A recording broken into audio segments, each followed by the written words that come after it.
ask everybody to sit down again and join the discussion. I would like Una and Amalie to come here and take a seat. Maybe Fabi could move to another chair so I can sit next to Una and Amalie. Yes. And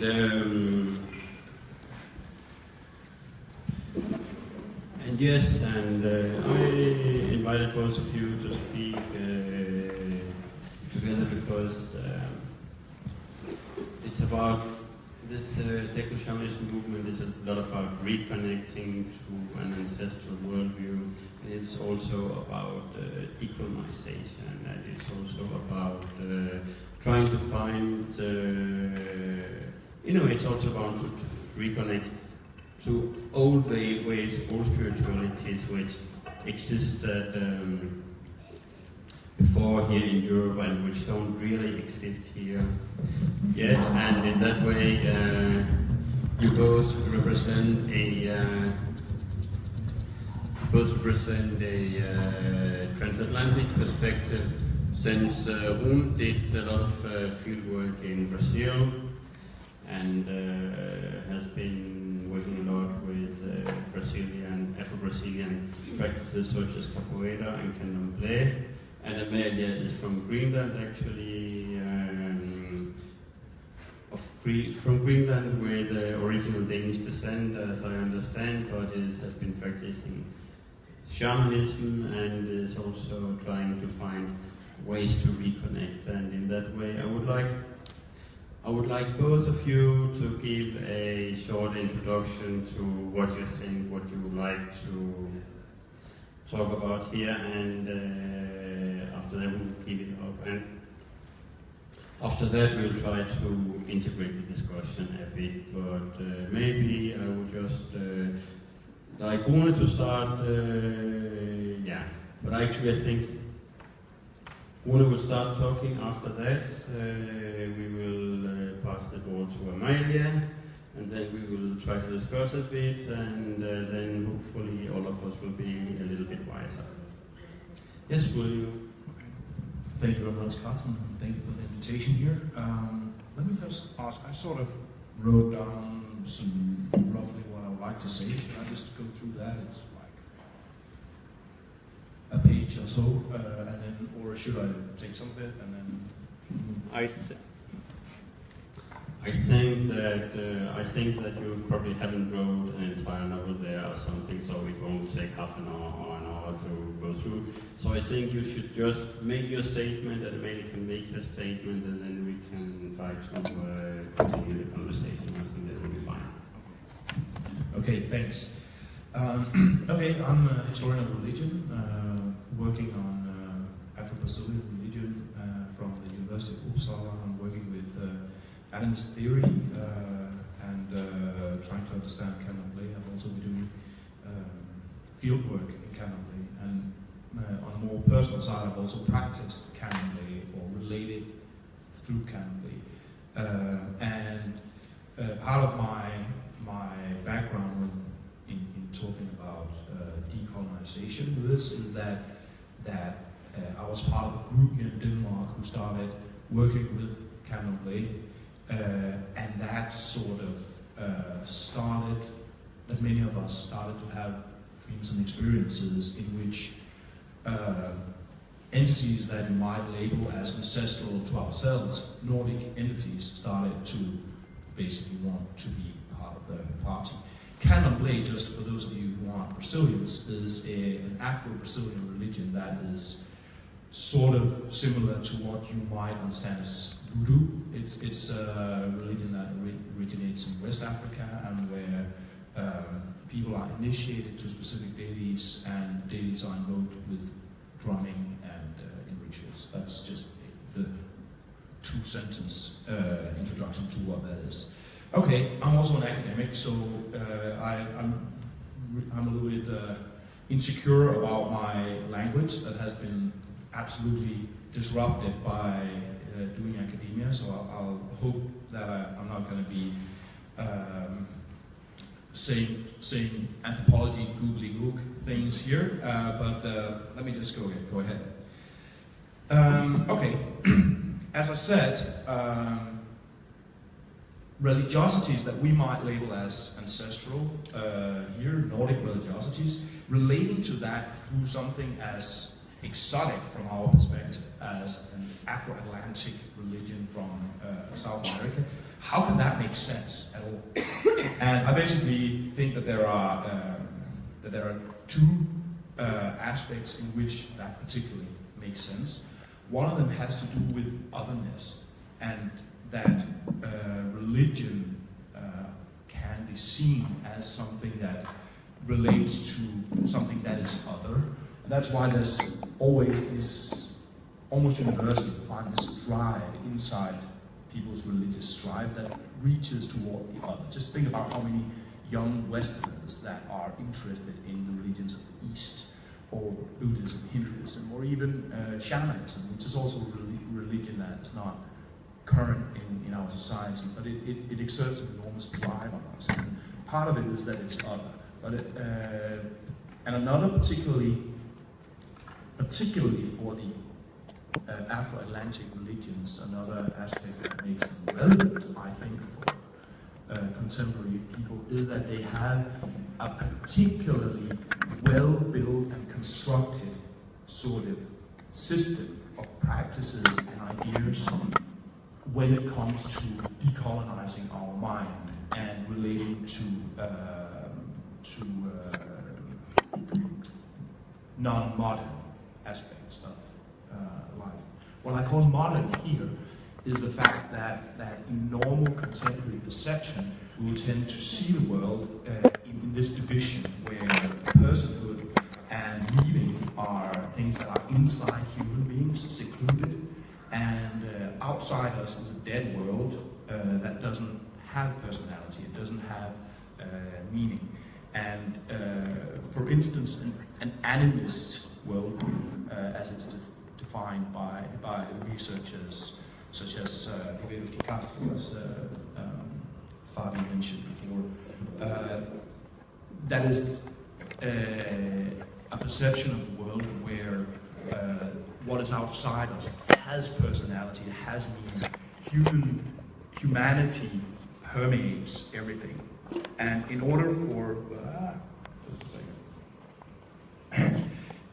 and moving into an animist perception is not just something that you say, now I'm an animist, and then the trees start speaking back to you. It's something that the enslaved Africans, I think it's probably the major contribution of enslaved Africans to a history of ideas, is that they, under the immense oppression that these people experienced during enslavement, they build these cultural systems in which they can maintain almost like vaults of animist perception in a modern society.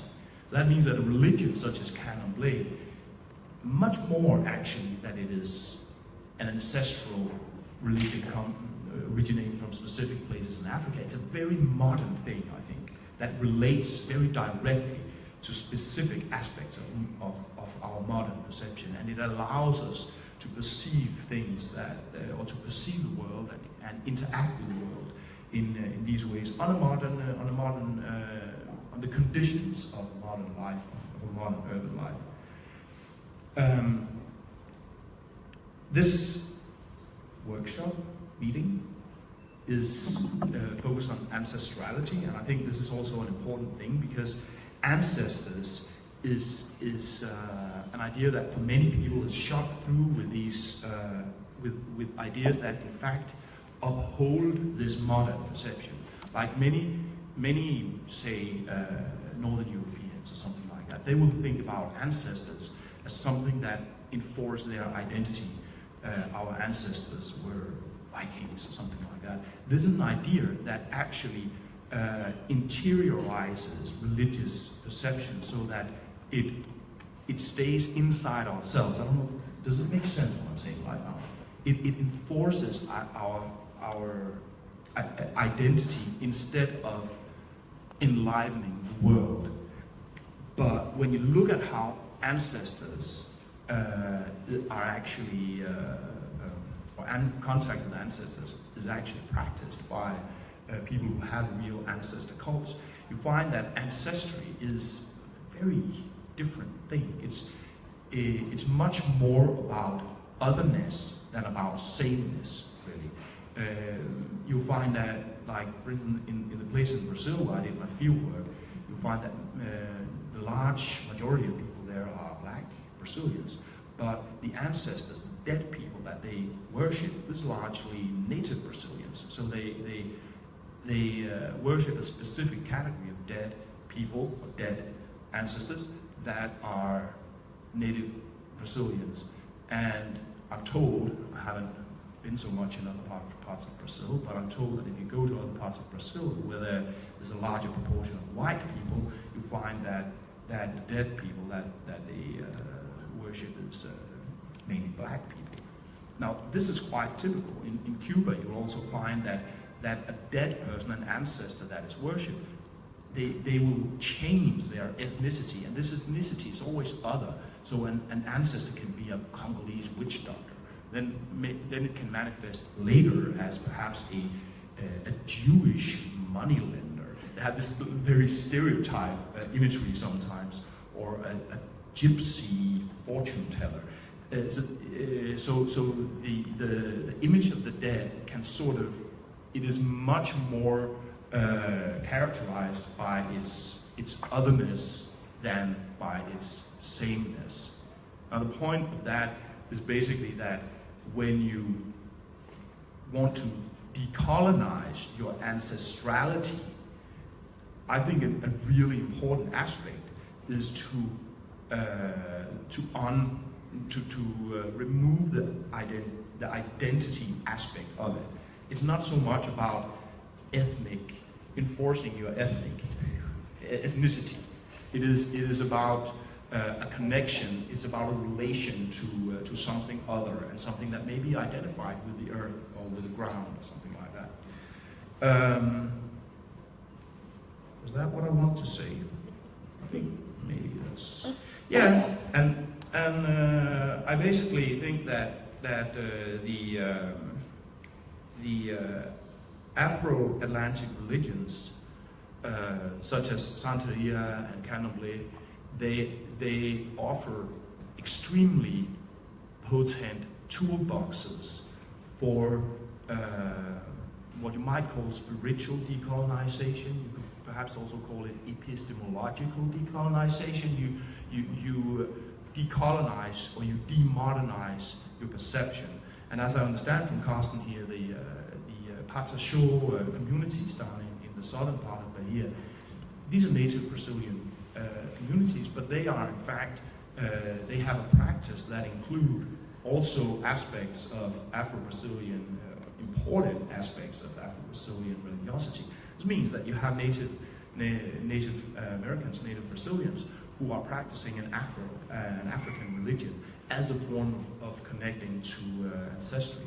And I think that here in Europe, where there is a powerful movement in Eastern Europe and Southern Europe to sort of, there's this drive, this intuition to reclaim ancestral religiosities, such as, for instance, Nordic religion or Slavic polytheism and so on.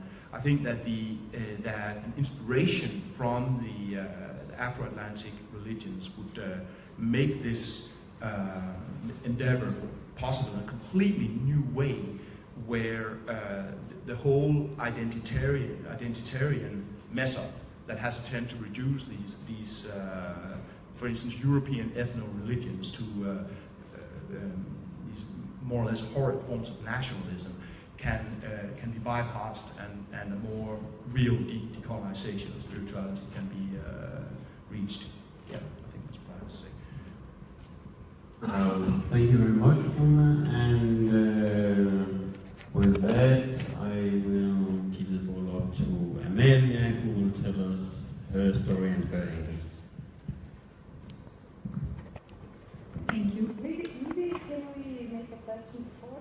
Sure. Sure. Just Yes. Yes. okay. We were in the last table. We were talking about how deep colonized is Europe, from Inquisition, Catholicism, all the fights it has, and the fights between people for making these countries happen. And what do you think it would change if people in Europe start to proclaim they are colonized as well? How we were talking there, 1,500 years of colonization. What do you think if it became a struggle? What do you think it would happen? Whoa. Yeah, it's a big question. Let me just think for a moment.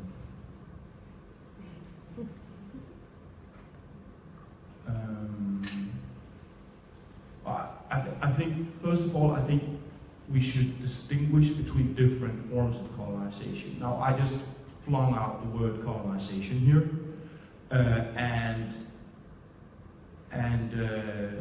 like we, for instance, here, I would probably be very careful by calling us politically colonized, because we are colonizers more than we are colonized. And if we proclaim to be political colonized, we risk removing the legitimacy that, say, the Inuit, who have been colonized by Danes, that they have when they claim to have been colonized.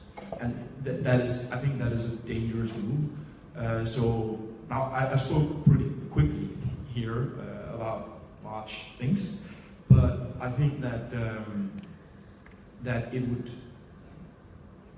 I think primarily the decolonization that I'm talking about should be in terms of perception of reality, and I have no clue what it would do to, say, state structures in the long term if, for instance, Europeans started to have a more animist perception of reality. And I think that perhaps my, say, political objective with this would be much more focused on sustainability and climate change, that the lack of perception, the lack of perceiving the world as human through and through, and as something that we need to relate to in a gentle and respectful way, that would basically enable us and perhaps permeate our societies with a sense that we need to be radically more active when it comes to issues of sustainability. I would like to make one very short comment on that, and then I'll pass the word to Amalia. And the very short comment on that is that I was discussing with Raisa before, and I was mentioning the work of Silvia Federici, who describes how the rural Europe was colonized in a way at the same time that the Americas were colonized. And by that I mean that the elite in Europe, the ruling class in Europe, was running like at the other side against rural culture, against rural shamanic technology, against rural traditions, at the same time that they were exterminating the Indians. In that way, you could say we can't identify ourselves with the ruling class of Europe and claim to be colonized. But maybe we can want to have some sort of breakup with the ruling classes of Europe, and the big breakup with all those conceptions, and say something in Europe was destroyed, something in Europe was colonized, in maybe not the same sense, but in a similar sense. And that was just, do you want to? Yes. Yeah, I think it's a very interesting thing you bring up here, and I think that stuff like when we talk about, for instance, religious perception and animist perceptions of reality, then it's true. These are things that have been subjected to impression very, very late in history. I mean, my father told me that when he was a child, people had to sneak out in secret to, what did they do? I think they burned a fire on some dolmens. I don't know if you know the words. It's these stone settings that have been in the landscape from ancient times. And this practice was illegal because the dolmen had been identified as a nationalist symbol that was supposed to not be disrupted. So people didn't realize at the time that a practice, a religious practice that was devalued was actually attached to these ancient sacred places. And this is 50 years ago or something like that. And actually it's a violence against the religiosity of this people. Yes, thank you very much. And with that, I know this opens a lot of questions, a lot of open issues, and leaves a lot of things. And I think all of these open things should be like rifts in your mind, which will take some time to heal, and then they can maybe make some changes in your brain along the way. And with that, I will give the microphone to Amalia, who I think is going to talk about something a little bit different. There's another microphone. Should I take that? Yeah. Okay. Yes, so I'm an artist and I'm also a shamanic practitioner, and I was born in Greenland, as Carsten mentioned, but I lived most of my life in Denmark, and then I moved to Norway, where I did my bachelor and master in fine arts. And what I started to look into in my art education was the notion of healing and the notion of contemplative practices, which was very much connected to New Age, a lot of New Age practices, but which I also thought that there was a knowledge there which was pacified by the institution, and which I couldn't find in the institution. So I started to go outside of the institution and did a lot of interviews with people who were healers and who also were shamanic practitioners. And it led me to start practicing shamanism myself. And it's just really been completely transforming and eye-opening to learn that. And then I think I want to talk a little bit about the conflicts that has come in when I, as white, now I say the word white, woman in an art institution or in an institution, start working with things that are related to shamanic practices, which comes from cultures that are not not a Western culture. So there's been a lot of critique for me to start working with this, because I don't have any kind of ancestor who did this, and I didn't learn this from my great-grandfather and so on. But I think that kind of critique is a critique which is so colored by colonialism, and I think also you mentioned, Carsten, before that the Western world is so colonized that they don't even realize it. And for me, that's kind of a really sad thing, but also, of course, a thing we have to be aware of, because it's very easy to get trapped into romance of these traditions and of these practices, but there is a real knowledge there, and they are coming from cultures which have a history that's really ancient, and I think we can learn a lot from that, even though we have lost our own ancestral lines to that. And I also think that working with this in art is it's really interesting because when working with art as an artist, because I talk a little bit from the shamanic point of view, shamanic practitioner point of view, and also as an artist. And as an artist, I feel more that I am part of an institution, or coming from an institution in a way. And I think there are a lot of talk about how we work with technology today, and for me, shamanism is also a technology. It's an ancient way of working with technology, but it's still a way of working with technology that we can use today. And I think we all have a right, we all have a birthright in a way to connect with that part of ourselves. And I think that birthright does not belong to any cultural inheritance. It's something we are born with, and something everyone can take into their hands, because we are all people living on this earth. So I think there is a conflict here, which is very interesting, and I'm not saying I can solve that, but I'm just saying I think it's interesting, and maybe we can discuss that later on, because I think it's also something that you maybe have some more comments about in relation to ancestrality.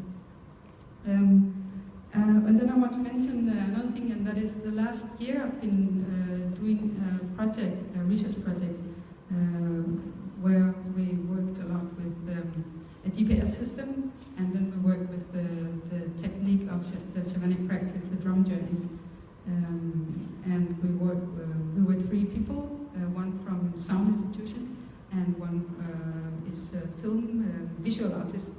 And we created a work which is based in these 3 knowledges. And we just finished an exhibition in Singapore, just before I knew that there was anything here about technoshamanism.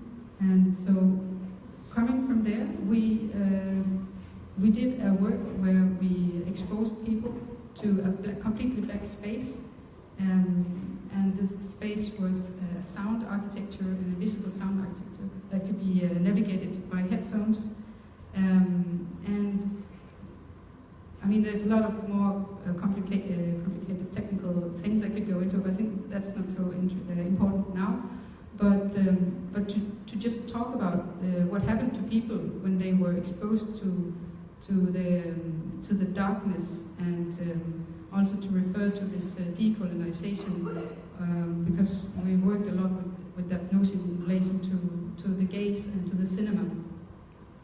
And what happened to people were that they suddenly came into connection with their own imagination, or with their own emotional state, and with their bodies in a completely different way than when you, for example, are watching a movie, because it's something that's happening within you, and it's, when we're looking at film, we get the projections, or we project our own.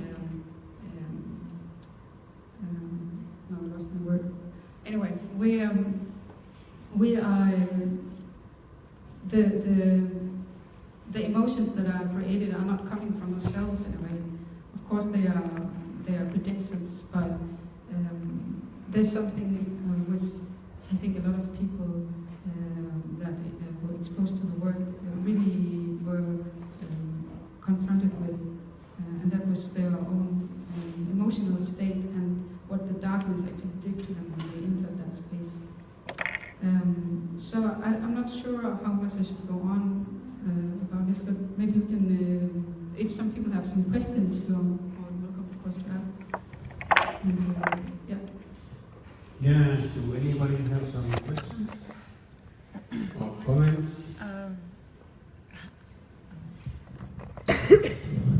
Em que consiste as práticas que ela faz, que ela performa?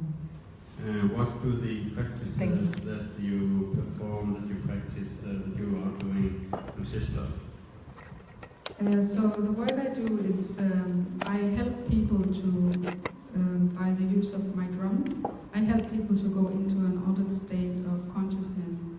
And by that they connect with themselves in a way, and with their own ontological core, and that's kind of what I help people to do. And then the connection that happens when they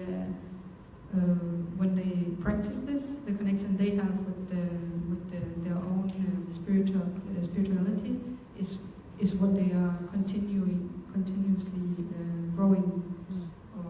Yeah. Thank you. Are there more questions or comments? If not, I would like to ask Una to follow the trends of what Amari was saying about what do you think of that kind of way of returning to practices by doing things like drama journeys or sensory deprivation or working with darkness and that kind of thing. I think it sounds lovely, and I particularly also think that superficial impression I got from what Amelia is doing. I think it's nice that it seems to be non-nostalgic. We're not afraid of using technology, for instance, and I think that the focus on the impact of these kind of technologies is really important. And also because we're different human beings today. You know, the sound of may have a different impact on us than it has on a Siberian reindeer herder, and I think that I think it's super cool with that form of experimenting with different objects or different technologies, darkness and so on. Yeah.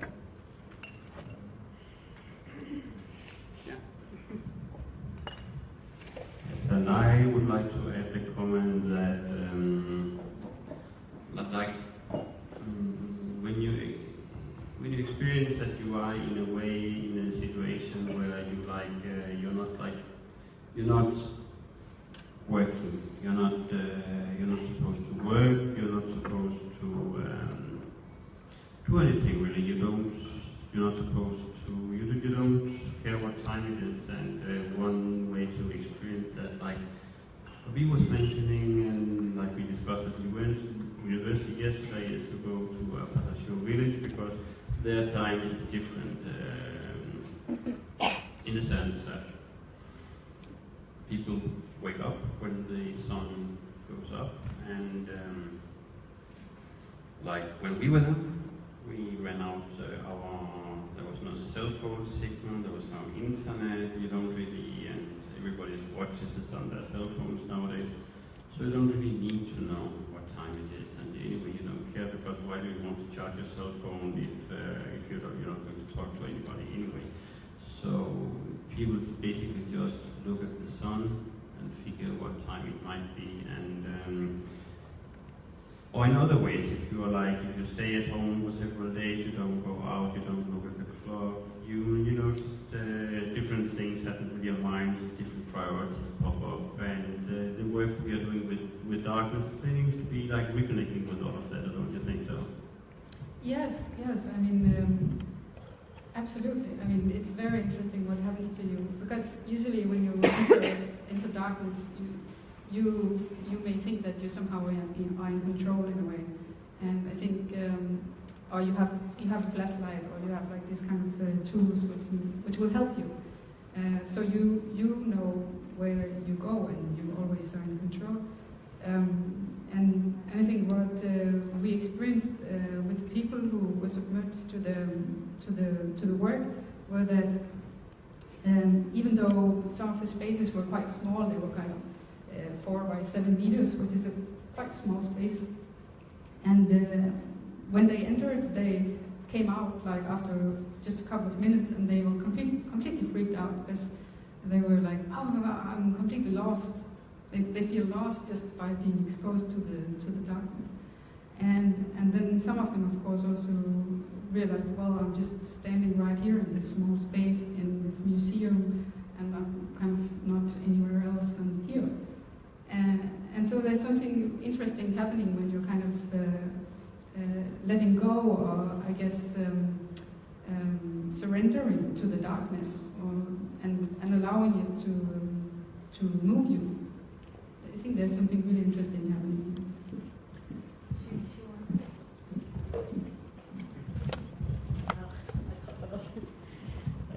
Thank you very much, both of you. So interesting. I happen to have some knowledge of Tibetan Buddhism, and I find it very interesting that they have a very long tradition, which is also very familiar with the Burn religion, which was the ancient religion in Tibet, and they have they have connections and recognition of each other. And the Burn is more like a shamanistic practice. And some scholars would say that shamanistic practices have influenced the Tibetan Tantric Buddhism. But what I also find very interesting is you have a very ancient tradition suddenly more or less expelled from the high mountains in Tibet and being refugees, and within very few years they have managed to maintain their tradition in very, very hard circumstances, but also to integrate that now you can meet Tibetan Buddhism or Buddhism almost everywhere.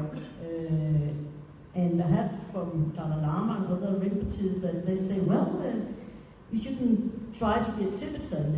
In some years you have Danish Buddhism and Scottish Buddhism, so they can include this transformation that people who are into something will do their way, and still they will use lots of effort to maintain their tradition. But this tradition also includes long narratives and genealogies, how this person brought the text from India and taught this practice or text to this person. And so they actually have an active idea about how to maintain tradition and allow it to include and inspire other people.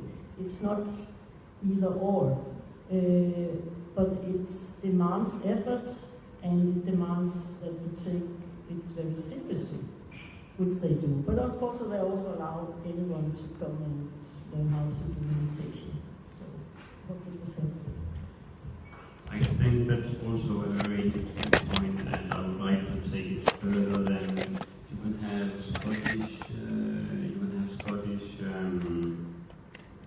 Scottish Tibetan Buddhism and English Tibetan Buddhism and German Tibetan Buddhism. But if we follow the path of Amalia and Une, we can also have Hungarian shamanisms, and we can have Dutch forms of voodoo worship, and we can have various places all over the thing. Because, like we were talking about in the work at the university yesterday, like we talk about ancestrality, and that is like building on the things we learned from our ancestors through oral transmission, and yes, that may be part of it for many people, for indigenous people. Of course, it's part of it, but a more important part of it in a way, and that is true also for indigenous people, is that it's a mode of being, it's a mode of living, because not just are we the recipients of the culture of our ancestors, but we are the ancestors of our descendants if we live within ancestrality. In that way, we are not only products of the ancestral beings and the ancestrality, we are living it and we are producing it. Yes, what you said now is what made me think about this point. I think I forgot what I was saying.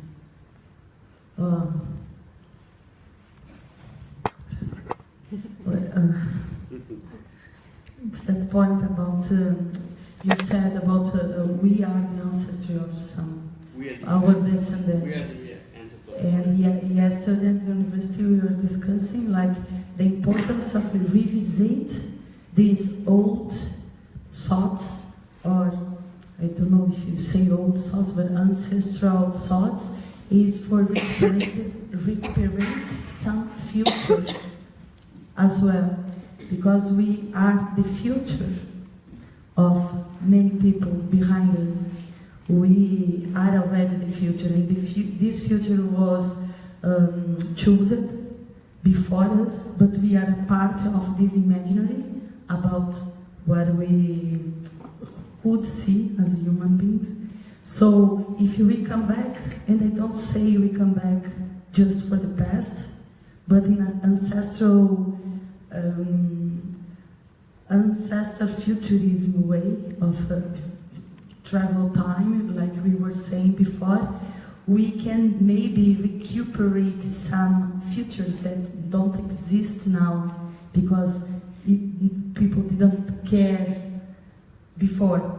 So just for have this, just for comment what you were saying. Yes, Rune wants to comment. Yeah, I just want to say that I think Amelia brought up an important point, which is really, and you also touched on it, which is really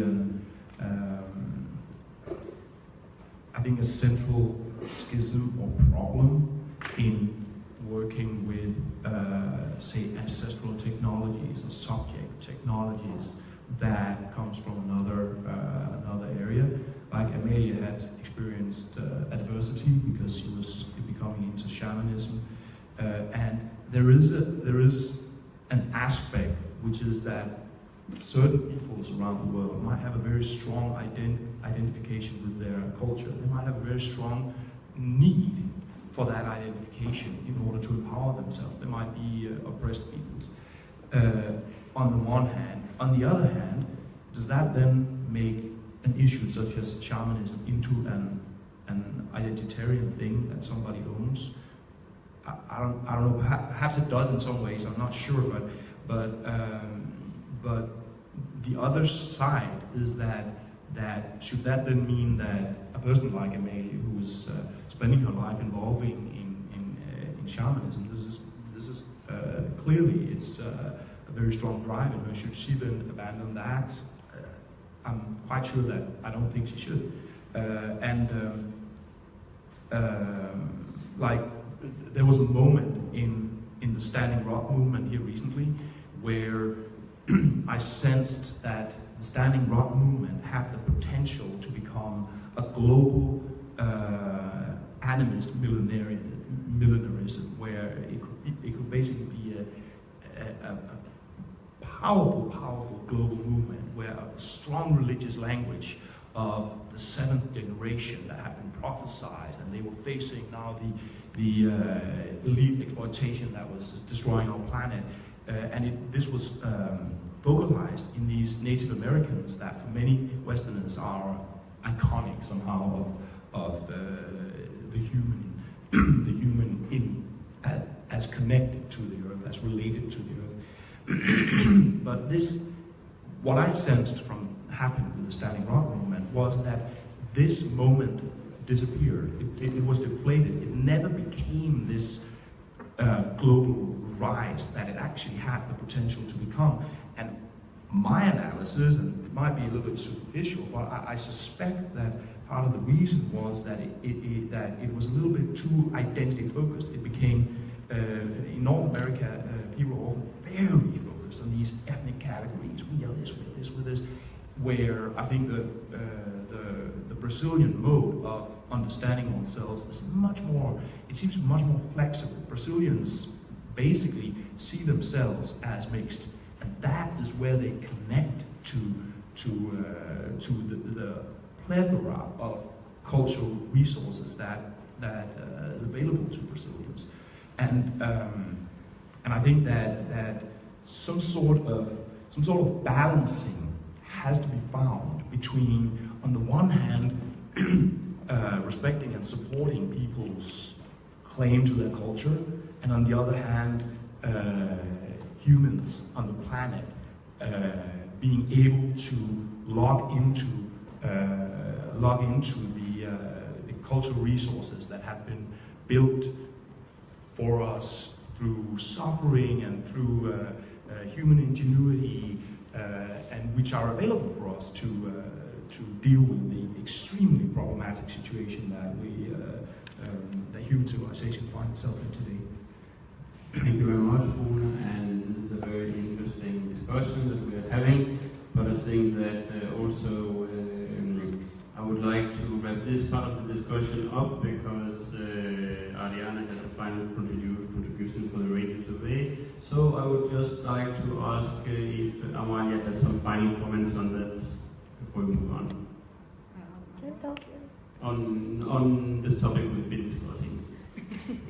I have several comments, but I think we'll keep discussing for many hours. No, I think it's. I just want to leave it here actually, and yeah, I think we can continue the conversation afterwards also. I think there will be opportunities for that. So with that, I would like to thank very much Una and Emily for this discussion.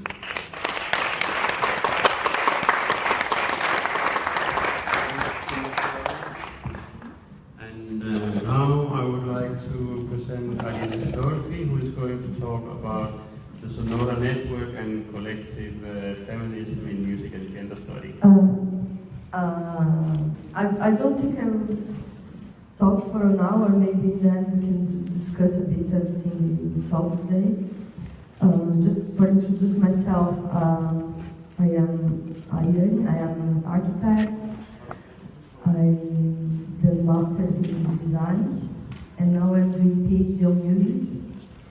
And I'm researching interactive music on the University of São Paulo, and I'm visiting researcher at Queen Mary University of London for 1 year, and I'm studying interactive music. And I would like to go back to some issues that Raissa presented. Can you lower a bit of the volume? I think it's too high. Some things that are not very beautiful to say, but it has to do with the necropolitics that Raissa tells us. A little bit more. Hello. Less? More? We came from Brazil, me, Raissa, and Fabi Borges. And in Brazil, there's like 13 women killed every day by men that call feminicide. A little bit more volume, just if you can reduce the gain, please, and turn on the. So you want to gain? No, you can reduce the gain and increase the volume. Just to. Hello? Oh, yes, it's okay. Sorry. There are 13 women killed every day by men. So when we talk about colonization and about everything that we talk today, we are talking about also of the man culture, and the man culture is killing us. A few weeks ago, there was like a musician in Brazil called Mayara, who was in love with the drummer, and she made like he made a trap to her in a kind of hotel, and she was killed by 3 men. So for us, the planet is not a very friendly place to live. If you are a woman small like me, if you are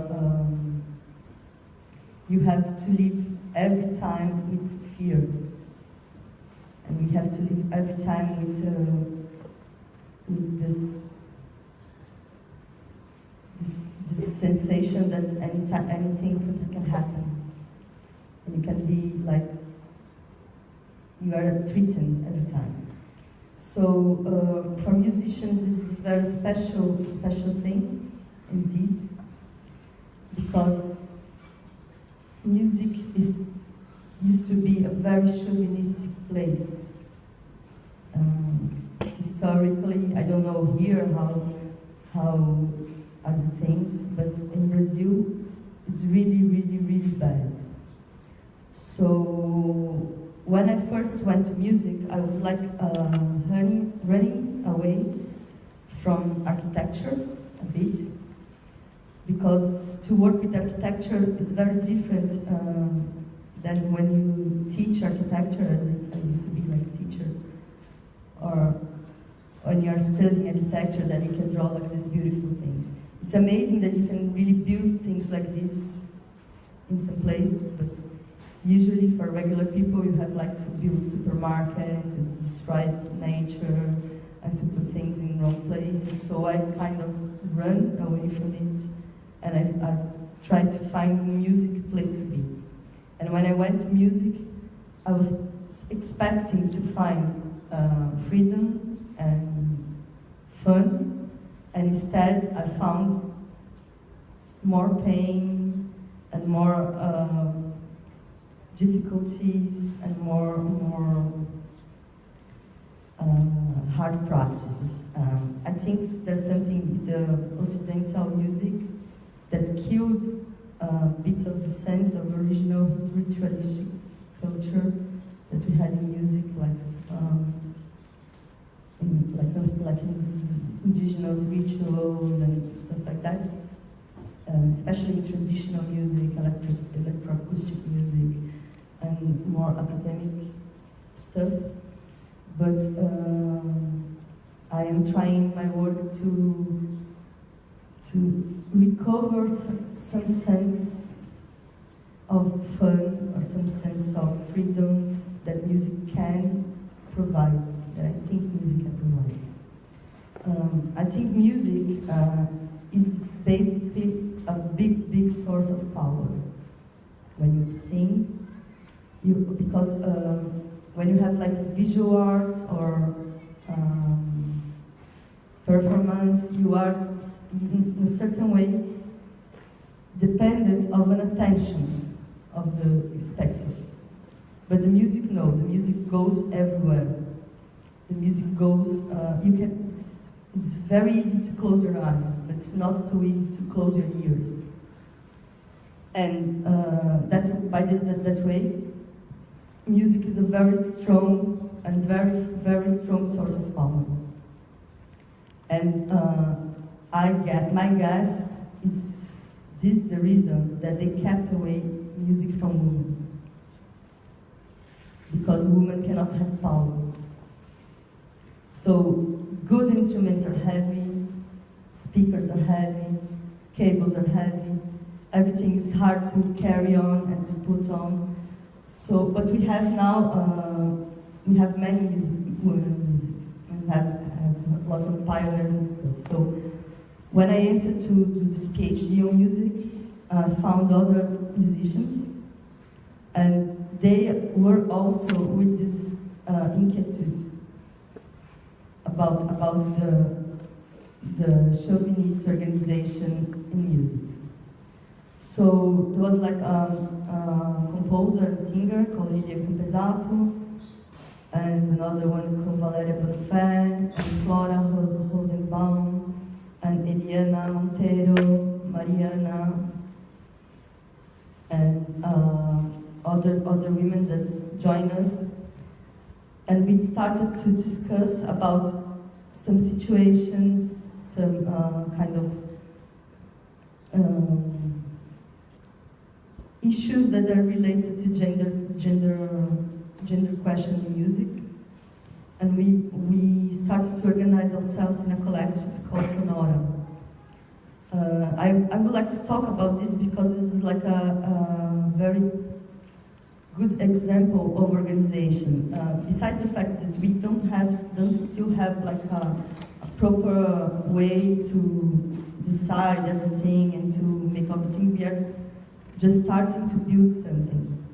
And after that we will talk about in relation to technoshamanism network and everything else.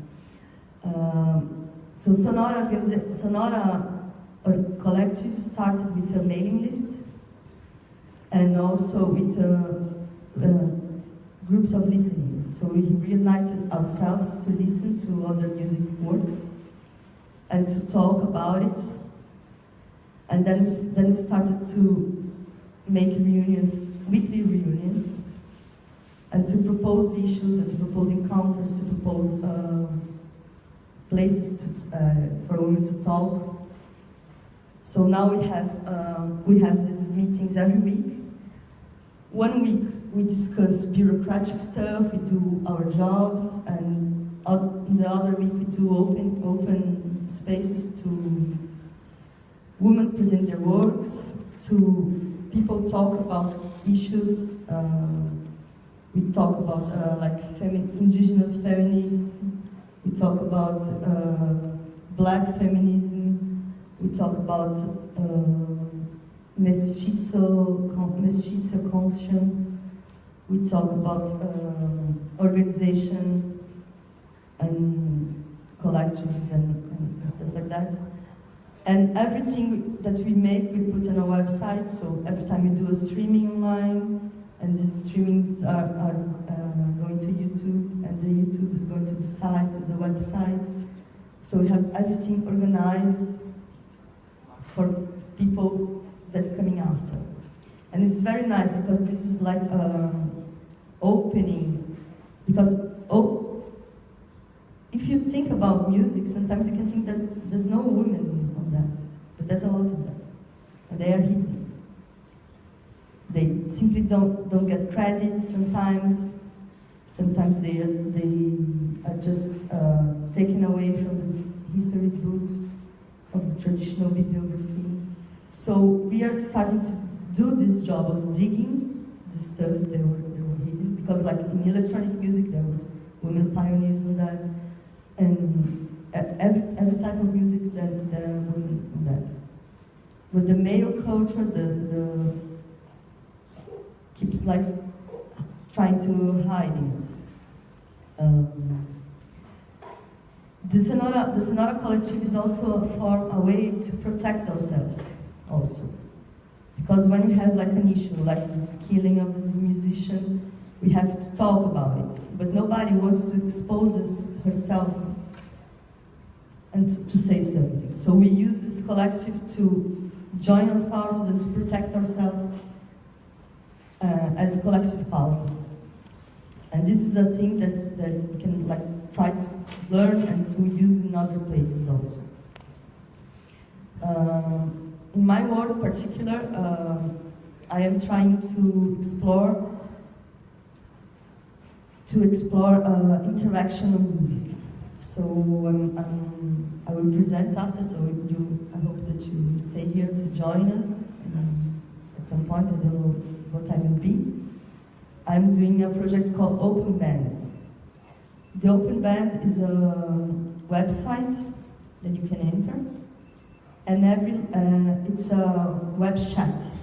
So there's a type input interface, and you can type any kind of message that you want. And these messages are then converted to sounds.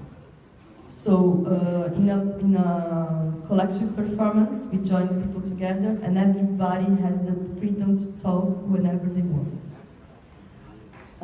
This is kind of a thing that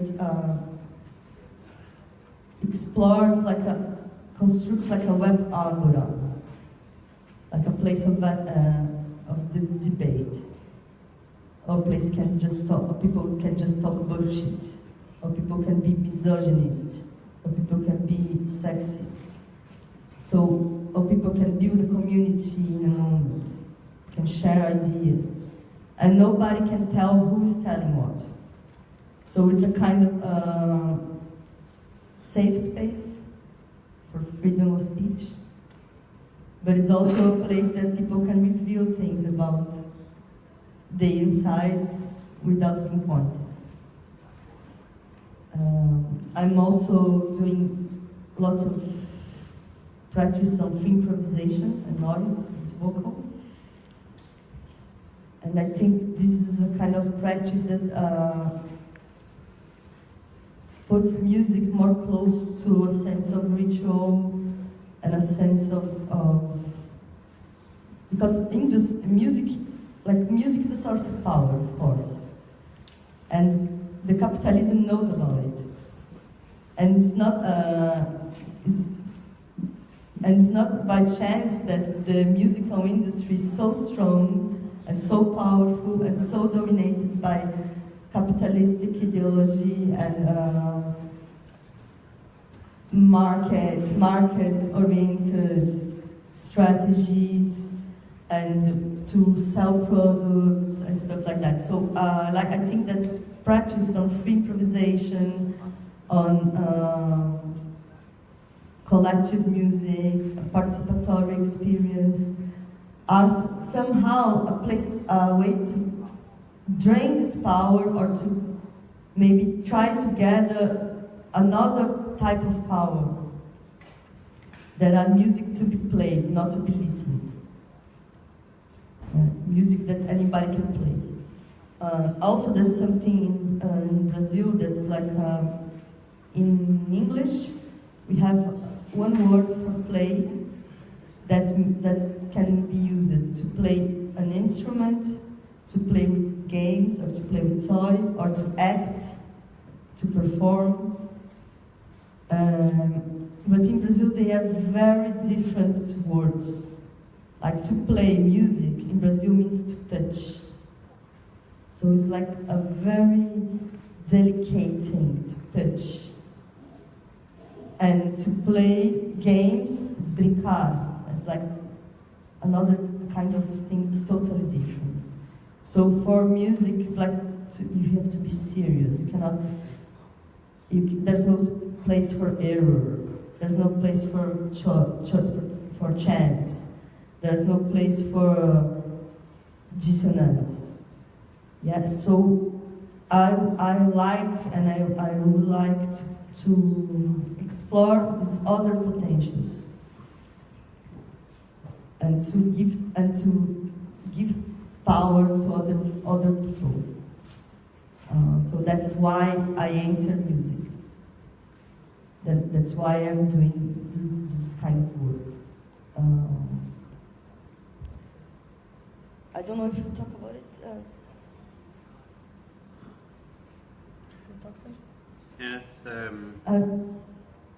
If someone has some issues about that, I would like after to talk about my experience with the technoshamanism network a bit. I went to the second. Actually, I went to a meeting that was like in São Paulo. I met Fabi a long time ago. We were in the same organization like 8 years ago. In the Centro was like an organization that deals with Creative Commons, open source software, and lots of other. They're doing festivals and doing meetings and radios, community radios, and working with indigenous people and quilombolas and people from the rivers and the. But I got a bit for the time. I took another path. That was when I was doing my master, and then we met again in a meeting that was in Luz. Casa da Luz is a place, it's like House of the Light. Although it's very dark in there. And there was like an Indian woman, who was Sonia, was talking about the ontology of the Guaranis. And there was like a question that the guy made to her, what is the Indian way of being? Like the vir, is the vir. Becoming. What's the Indian become? So what she answered was really impressive for me at the time. So what she answered was that we Indians don't need anything from you, but you need us. Because when we die, you are going to die. Because there will be no forests anymore. And without forests, there are no oxygen and there are no life. Basically, it was that. There was like a big talk, a big speech, but this was something that got me really thankful, because for me it makes total sense. And then after I went to the second festival, the Pataxó indigenous in Bahia, and I brought my techniques and my instruments, and then I was very welcome in the village. And I thought that I was going there to teach some things, because I used to be a teacher. But in the end, I just learned much more than I teach. The thing that was more impressive for me is that, yes, we can have other possibilities of living. There is no only this way of living. We can live another way. We can be free to peace whenever we want, wherever we want. We can have freedom to decide what we are going to do in our days. And then I got the impression that that's why the Indians are so dangerous for the capitalism. Because otherwise they will just be there. But they cannot just be there in the woods like they used to be. They are always struggling for the space. They are always struggling for the right to exist. Because they show that it's possible to build something different. Because for us, we have like this capitalism, we have like social democracy, welfare state, and we have like Russian socialism, and all the things that we know that didn't work and is still not working at all nowadays. But they are living like this for 10,000 years. Or more. Probably more. And we cannot even imagine what are the potentialities of joining the cultures. In a way that is not killing one of them. We have like some very famous poet in Brazil, that is Oswald de Andrade, who in collaboration with Pagu, who was his lover, who was also like kinda erased, but they couldn't completely. So she came live again, who did like an anthropophagist manifesto in the 20s. This anthropophagist manifesto is a very beautiful word piece. What?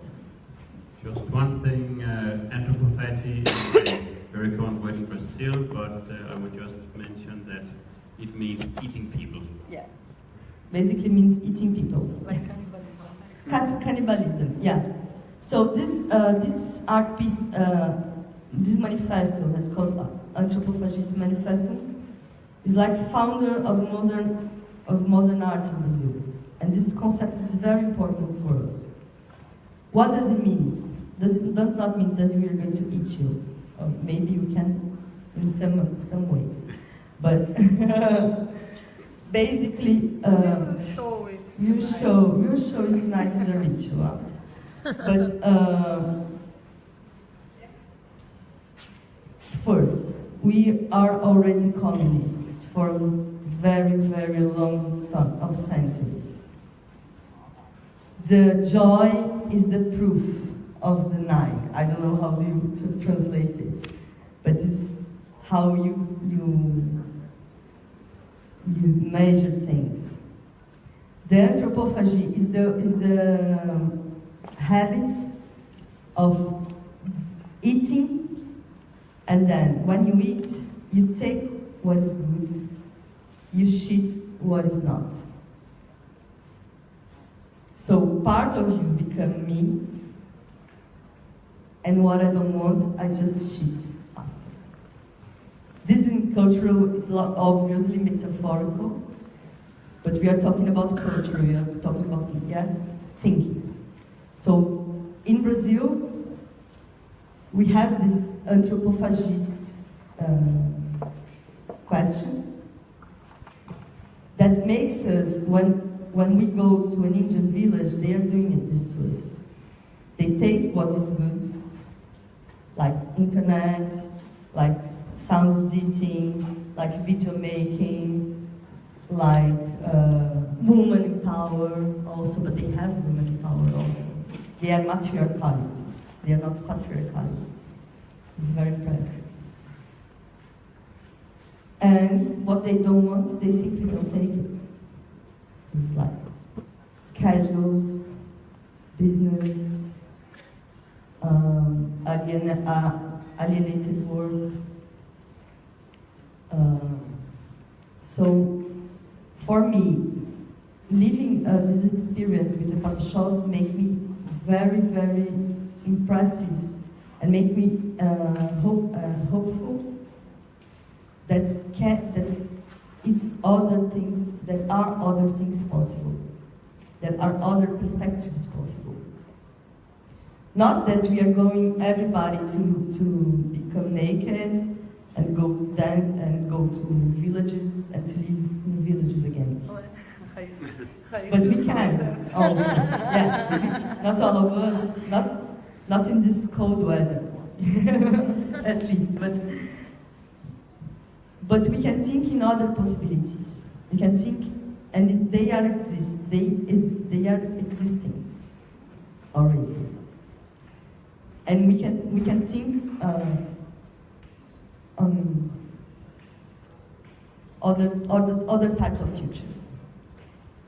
I used to be like Trotskyites, yeah, in the past. But I got like very disappointed with the politics organizations and how people do the stuff. But I still have some things on this online. I have like, I can eat the Russian culture, I can eat the European, I can eat the American, North American, I can eat the Indians as well. And I can discard what I don't want, and I can choose whatever I want. So we can construct this possibility of future. Other things that I learned from Indians was very, very, I just will tell you because I think it's nice. They don't have this schedule thing. So every day they woke up in the morning, they talk to each other, they do like an assembly, and they decide what they're going to do each day. They don't work for money, they work for what they need. So if they need food, they will have to harvest. Or if there's no harvest, they may need to fishing. Or maybe they need to plant something. So there's time for everything. There's time for learn, there's time for work, and there's time to tell people to teach people. So the children learn, the adults work, and the elderly teach. They are not anything, they are everything. So they are architects, they are ecologists, they are musicians, they are nutritionists, they are psychologists, they are teachers. So they don't have like speciality or things. Anyone learns what is needed to learn. The time regulates everything, but it's not this hourly time like ours. This is the 2 pumps time. When it rains, when it gets sun, when it gets dry, when it gets cold, when the plants grow, when it's time to plant. And this we need to learn again, to be capable of doing what we want and what we need. This these are the most important things that I learned from technoshamanism meetings and reunions that we did in Brazil last year, even this year. But and these are things that I would like to share today. I don't really need to talk for 1 hour. You can talk also. Okay, you can ask questions, something.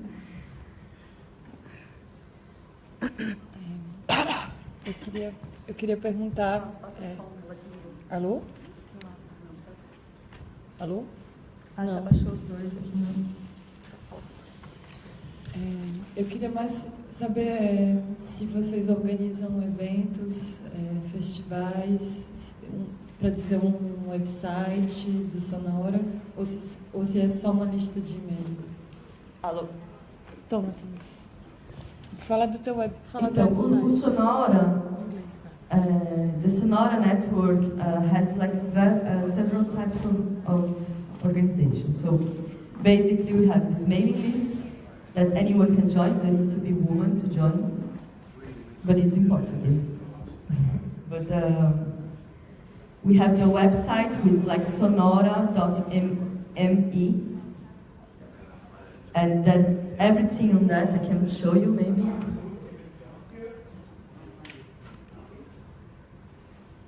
How do I do this? Can you enter the website for me? There's a website that reunites every material we make, and there's also a WhatsApp group for the most quick discussions.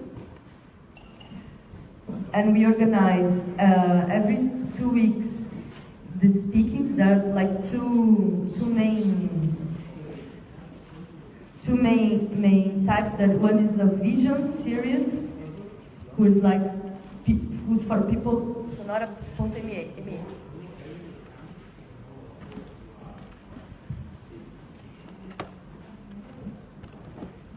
So this is about the girl that was killed in Brazil.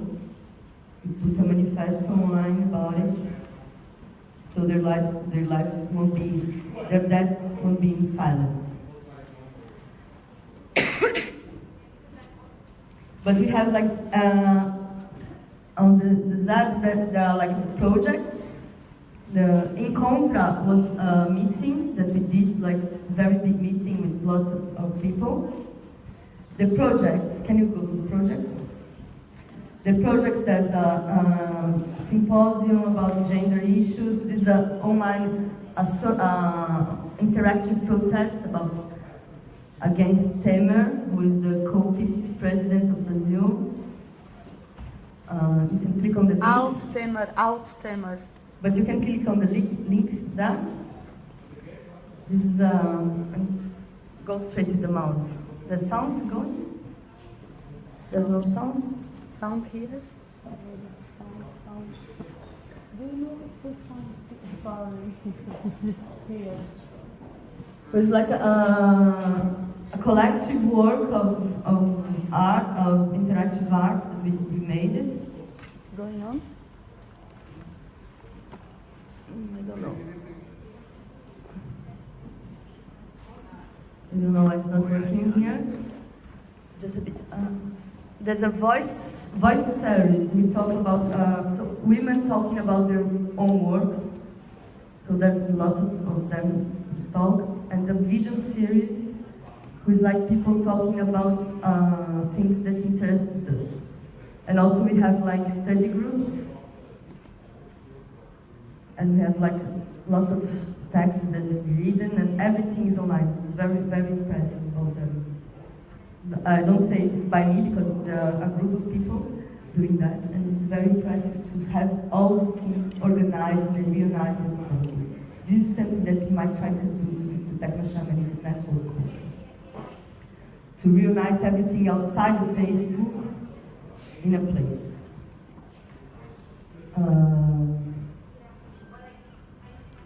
Yes, I would like to thank Ariana very much for this, this statement against sexism and feminism in Brazilian music, and I think in music over large parts of the world. And I'd also like to thank Ariane very much for her narrative about her own experiences with technoshamanism, which also really explains a lot about why technoshamanism can be so important to so many people. And I would like to invite a few final comments before we wrap up the radio program for today. So do anybody have any short-ish comment to add? I need to turn on the volume because my Aarhus.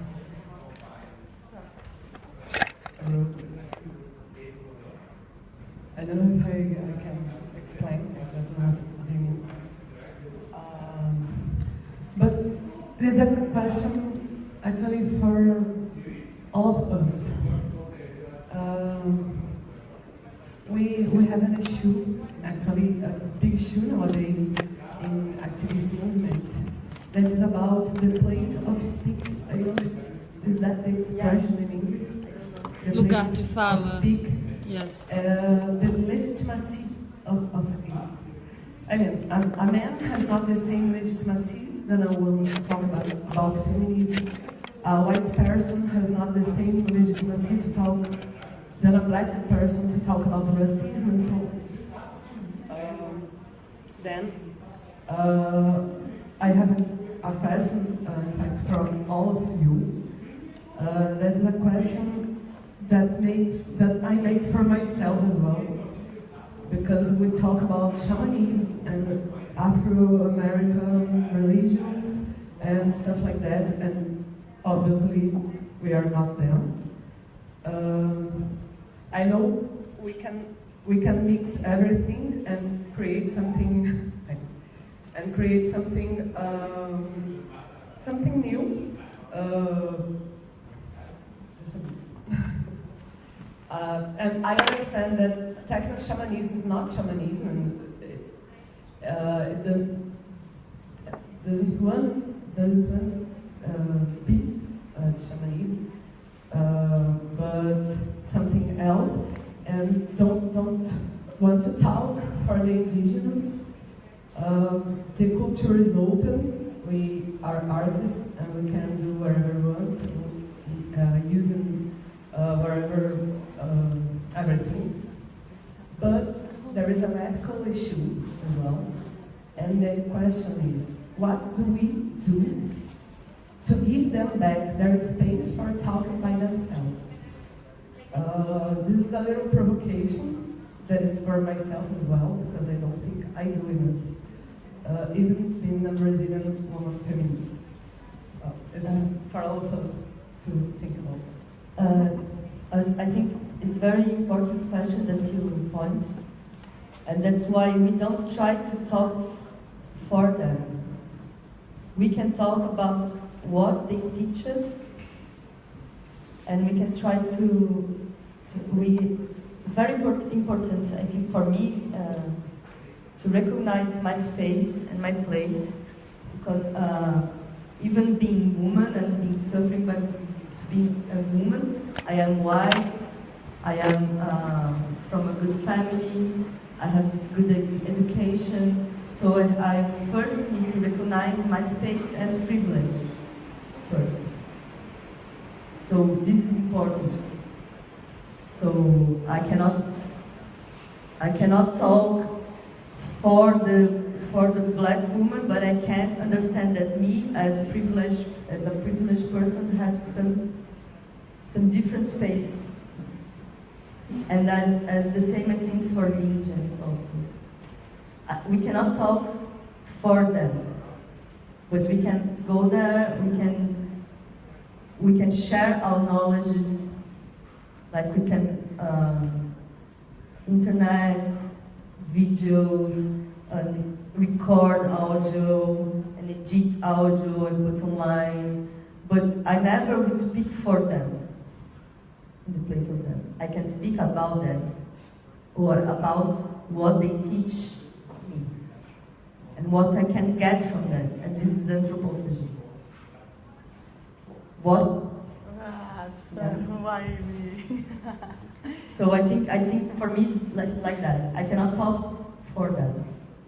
We will love. This is the thing that we are discussing about we would love to have like resources to bring some of them to work with us closest and to share more knowledge and to go there and spend more time working with the things that we started there, and we felt very welcome in that when we went, because they recognize us as people who can give things. They're not material. It's not basically knowledge, yeah. Basically happiness. I don't know. This one is working. I would like to add some comments to this because, like Ariana was just mentioning, or referring to,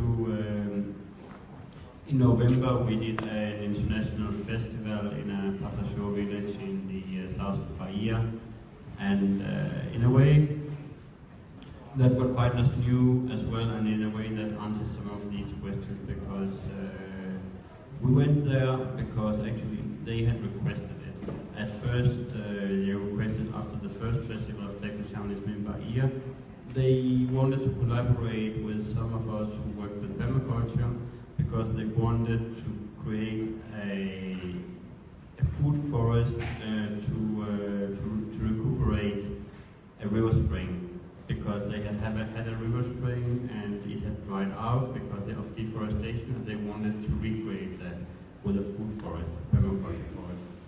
And this guy Johnny went there to visit them. I actually went with him, and that brought us into contact with that village in Bahia.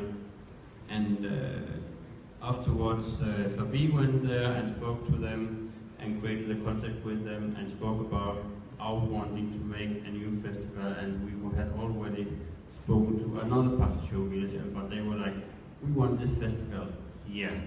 And so it was, we made this festival in an indigenous village, and in a way, I think, in some way, this is new, and this answers some of our attempts to answer your question, because we did not say, we want to have this festival here, how much do you charge? We didn't say that. They wanted us to come, and we did not pay them any money to do it. And they wanted to collaborate with us, they wanted to exchange knowledge with us. We wanted to collaborate with them, we wanted to exchange knowledge with them, we wanted to be friends with them, they wanted to be friends with us. And we actually created the festival on that basis. So, kind of trying to do an equal collaboration, because we know a lot of things of technology, multimedia productions, internet, sort of things. They know really a lot of things, social knowledge, intelligence, social intelligence, resistance, ancestrality, and they could teach us a lot of that. So it makes sense a lot to meet as friends, to meet on equal terms, and we try to, and it's always dangerous. You mix cultures, there are dangers, right? But if you try to do this, we meet on equal terms as friends. We let you talk, we let us talk. That way, that is one way of doing it, because in that way we are also, the Pasasho, are constantly being threatened now. They are strong. The Pasasho are very strong for indigenous people in Brazil, but they are constantly also being threatened by big landowners. They are, last year a Pasasho village was cleared in the south of Bahia by the police, and in that sense, they have enemies. The agribusiness in the area, the kind of politicians who make the coup in Brazil. And when we come there, we have common enemies. We want to be their allies, and in that sense, we want to give them space, because we want them to speak in our movements. And I think that's just my little attempt to answer your question. No, I can. Do you really think this meeting is in equal terms? It's not in equal terms. No, it's not. Oh, it's not about equality. Give for her the microphone. So I don't think it's hypothesis. And I think it's very important, your question, because we are asking this question for ourselves a lot. I will give an example for you. I didn't want the name of the event called Ancestry, because there is this huge movement now about black movement in many countries, but in Brazil it's very strong now. And when you talk about ancestry, it looks like you are stealing something from someone. And we had a discussion, and I said, definitely, I'm not comfortable with the name ancestry in the title of the project, of the call. Ancestrality. Yeah. I said what? Ancestry. But it is ancestry. Yeah. Ancestrality. No, but it's ancestry as well. No, the call is ancestrality, but you can say ancestrality and ancestry. Okay, so we had this huge discussion, and in the end we were saying, okay, so we are saying just indigenous and Afro-descendant has ancestrality. We cannot talk about it. And there was another woman who was from Morocco and who was part of this, and she said, yes, we can use the ancestrality. And okay, so we can use the ancestrality. But I was very uncomfortable with that because what you said. So I think it's we are having lots of discussion right now because shamanism looks like indigenous. And if we are talking about technoshamanism, probably we are stealing something. But the funny thing is, in Portuguese, shamanismo is a word that Brazilian people doesn't use at all. They use pagelans, but they don't use shamanism. So when we went to the village, for example, Pataxó village, and we said technoshamanism, they said that they use older words. Okay, so we will have an event of technomismo. Shamanism was a really new word for them. So, but I was questioned from someone from Argentina in a conference in art stuff, about art works, in some place in Germany, Zurich, I forgot it now, Frankfurt.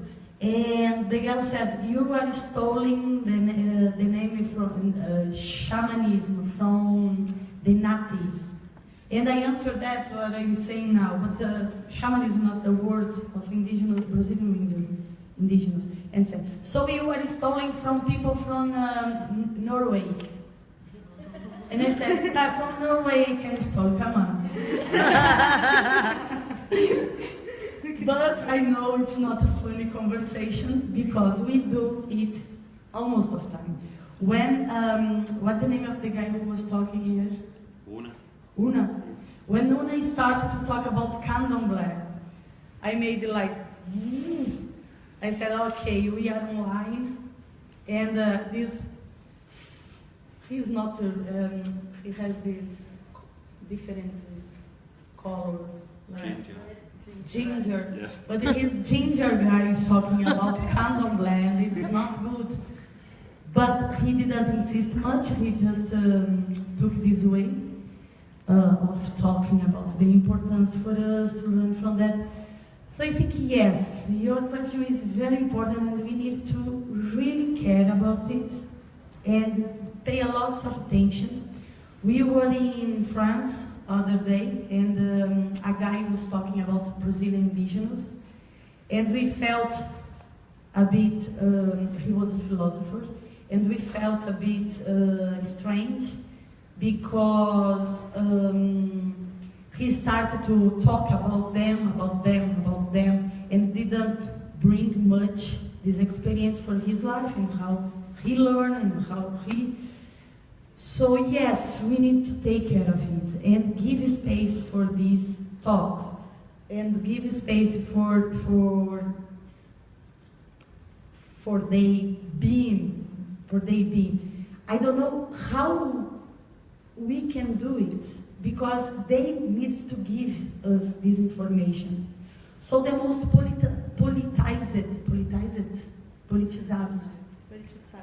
politicized movements, they are already saying for us, how can we behave about that?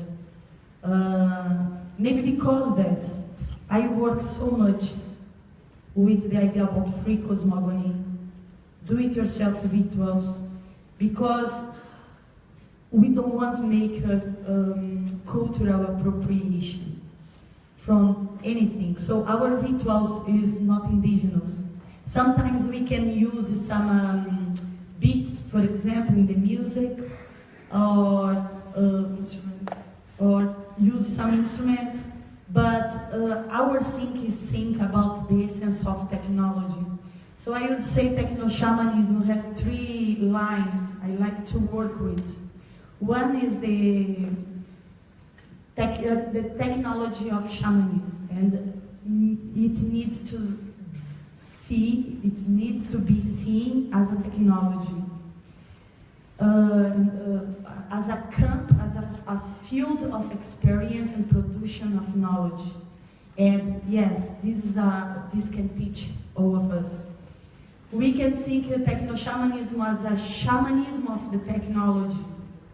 And then I brought a little bit the discussion before when I talk about this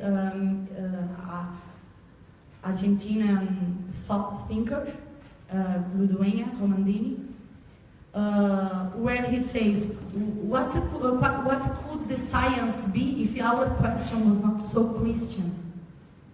Imagine if Giordano Bruno, for example, was killed in the fireplace, but his ideas was growing up all these centuries, and we would not live with just one God or one essence of the monotheism. If we were in a pluritheism, polytheism, and other the science probably would be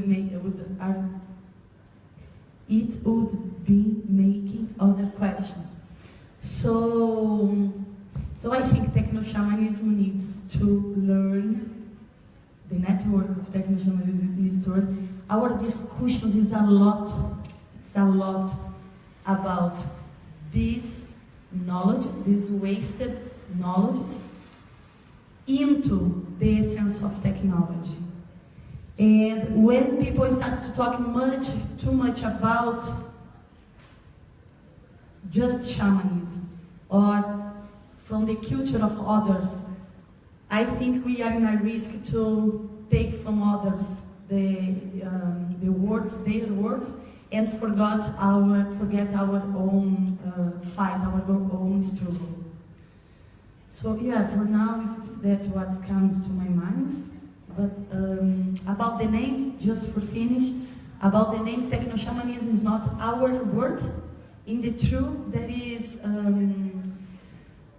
our friend Adriano Belisario did a master about technoshamanism, and he was looking for where this word comes from, and he found it in Manchester in the years 80s, in the beginning of 80s, when people start to make the parties, the techno parties, and using psychedelics and ecstasies and other kind of psychoactives for making parts. And then in that time, the techno-shamanism comes, the word comes very strong. Before that, we in Brazil met the techno-primitivism from Oswaldo de Andrade, who did the Manifesto of Anthropophagy that Ariane was talking. And in all his research, in the book, we have a text of him, but it's in Portuguese, unfortunately. You can put on the Google Translator because it's online book. But he finds as well so many words similar, like techno-primitivism, cyber-spirituality, cyber-magic, techno-magic, techno-animism, and so on. So this is part of a kind of culture that came very close to the industrial movement. So I think always we had this kind of resistance, people trying to do something else with the technology that was arising. Yes, and I would like to ask if you have something you add, since this is all answers to your question.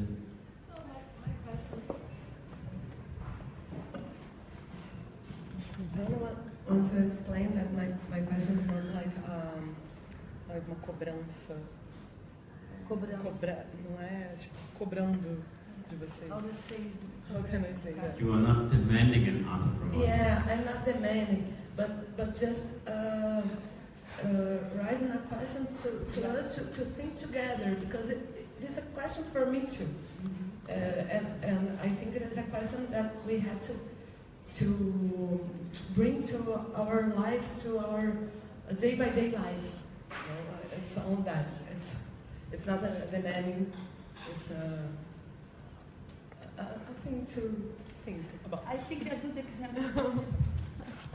I think a good example I can remember now. It's this guy, this anthropologist. What's his name? Who wrote the book with David Kopenhauer? Bruce Albert. Bruce Albert. He is from France, but he stayed for long time with the indigenous Yanomamis, and he spent almost like 21 years writing the words of David Kopenhauer, and then like 5 or 6 years ago, the book was done, 21 years of writing it. And he published this book in French, but the name of David Kopenhauer is the most important name on that. It's not a research of anthropologists, but it's David Kopenhauer book, and the name of the book is The Falling Sky, and it became really that kind of books that sell a lot, bestseller. And in French and in the United States as well. And David Kopenhauer, he is a bit tired now, but for some time, and now as well, he was like traveling all the world, talking about the world, talking about his word in the book. So I think these anthropologists did a very good work, because he signed it together. It's not just for David Kopenhauer. But it's like David Kopenhauer is the first, and everybody knows the words from David Kopenhauer. I think it is very nice, very different of someone who goes to the indigenous, study their culture, come here with their clothes, make their rituals, give their drugs for European people to have a trip, and in the same, in a way like capitalizing. Drinks and the roots of Amazon and the work of indigenous. But we need to understand, for some indigenous, it is not these mathematicians, it is not this the equation, because if they are buying, they have jobs, so they can have some jobs without working as a slavery for big corporation, but they can do the drink they already do, they know how to do. So it's very complicated. I saw someday in Facebook saying, oh, you people from Europe who drinks ayahuasca, you are just doing colonization. I said, okay, but what Mother Coruja would say about it? Because if some people in the village are working on that, they are not working because they need to work. So if they are not doing ayahuasca, they would do something else, like working in a hotel or cleaning toilets. or planting eucalyptus for the big industry. So I think it's an ethical issue. We need to really take care and don't steal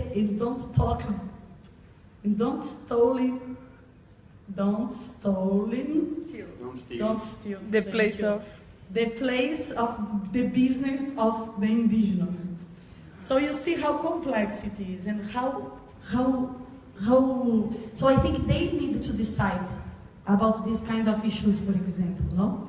And we need to take care for don't steal the culture of others. And support as we can. And support as we can. In the case of technoshamanism, we are a very precarious network. We are not here because we have money. We came here because I am doing a residency in Austria. She is having her PhD in London, and she is studying philosophy, master in philosophy in Toulouse. And Karsten lived here and sell my talk for the university. With this money, we bought all of us. So it's very precarious. No, we did 2 festivals with 20,000 reais. 20,000 reais is a kind of 5,000 euros. 5,000 euros to be 7 days with almost 240 people eating like gods and constructing sinks and putting computers in the village and teach them and bring so many issues from inside of the village. With 5,000 euros, probably people doesn't do anything, just a travel, a shamanic travel for some place in Colombia or Brazil. So yes, we looks like very. We don't look like very. How to say, Porsche, but we are less Porsche than you think. So, but good, thank you for the question, and I think it's very important for everybody who is here, who likes the subject of indigenous and shamanism and so on, for we have this ethical issue and don't stall in the words and the place of talk for others. And I think with No, I don't. no, I think with that we would like to wrap up the radio program today. It's now 6:30, and that means we have run 1 hour over schedule. And in a way, I'm kind of happy with that because we have been raising a lot of interesting issues and we have been talking about important things all along. So I'm very happy about that. And that in that sense, I think I would like to say thank you to Ariane and Kaisa and Fabi because they wanted to come here and be with us. And I want to thank everybody because you were here. And I think that right now we will have like half an hour break. So 7 o'clock we will resume the performance schedule.